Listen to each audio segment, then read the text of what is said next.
嗱，以後要注意啦，啱啱買翻屋企嘅豬肉啊，唔好直接擺落冰箱啦，咁樣做係錯㗎。多咗呢一步啊，就算擺1年都唔會壞，仲會保持好新鮮嘅狀態。今日咧，我將呢個方法分享俾大家，真係好實用㗎。平時大家保存豬肉咧，可能都係攞個膠袋一包咧，直接係擺落冰箱㗎啦。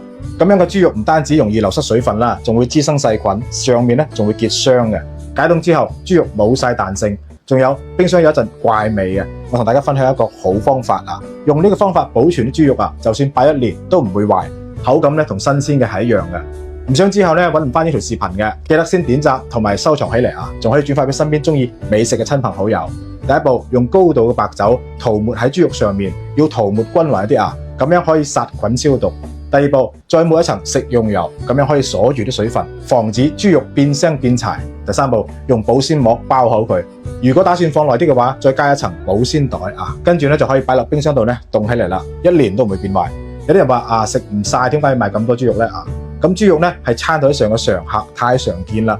炒肉啊同埋煲湯啊都係少唔到噶。或者過年期間啊分豬肉啊，咁就食唔晒啦。記低佢係冇蝕底嘅，需要嘅收藏起嚟啦。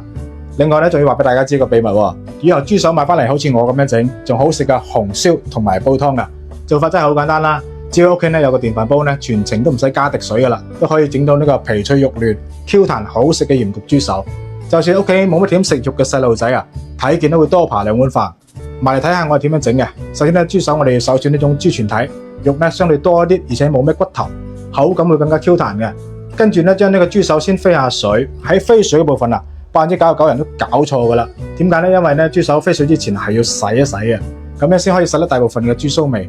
將豬手裝喺個大盤入邊，加入1匙羹嘅食鹽同埋白醋，然後咧倒入呢個唔使錢嘅豬肝水，浸佢15分鐘。咁一浸嘅好處啊，唔單止可以將豬手肉質軟化啦，仲可以將豬手入邊啲血水啊，同埋啲污糟邋遢嘢全部洗出嚟。呢個係豬手冇腥味嘅關鍵。記住啊，呢個位置都要清洗一次啊，好多豬毛都匿埋喺度噶。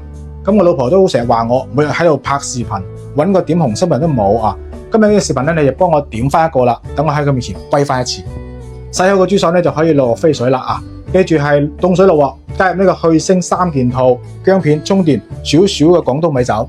水滾之後，將呢個浮泡全部撇乾淨，再將豬手撈出嚟，用溫水清洗多一次啊！千祈記住，唔好用凍水，一冷一熱咧就會變得係硬崩崩，點煮都煮唔爛噶啦。跟住攞個碟仔出嚟，加少少嘅豉油、少少蠔油，好食關鍵就係加呢個五指毛桃鹽焗粉啦啊！佢係精選嘅五指毛桃研磨成粉嘅。